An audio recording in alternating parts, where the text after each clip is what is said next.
विहिरीवर वीज पंप सुरू करण्यासाठी गेलेल्या दोन भावांचा शेततळ्यात बुडून मृत्यू झाल्याची घटना बुधवारी दिनांक 31 मे रोजी सकाळी घडली।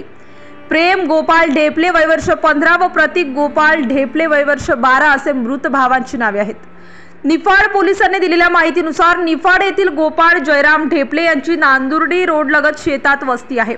सकाळी 8:15च्या दरम्यान त्यांची मुले प्रेम व प्रतीक हे दोघेही शेतातील कृषी पंपाची मोटर सुरू करण्यासाठी गेली होती, परंतु बराच वेळ झाला तरी मुले घरी का आली नाही या चिंतेनं त्यांना शोधण्यासाठी ढेपले कुटुंबीय आपल्या शेतात विहिरीकडे गेले। तिथेही दोन्ही मुले आढळून आली नाही।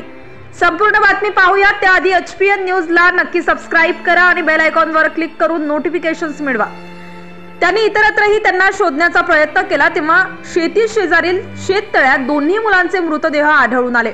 शेततळ्यात बुडालेल्या दोघांनी भावंडांचे मृतदेह बाहेर काढण्यात आले।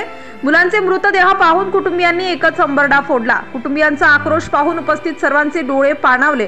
मृत प्रेम आणि प्रतीक यांच्या मृतदेहाची उत्तरीय तपासणी निफाड जिल्हा रुग्णालय येथे करण्यात आली। दोघा भावंडांचा पाण्यात बुडून मृत्यू झाल्याचा अंदाज व्यक्त करण्यात आला। मृत प्रेम आणि प्रतीक हे निफाड येथील वैनते विद्यालयात शिकत होते। प्रेम 10वी व प्रतीक हा इयत्ता 7वीत होता।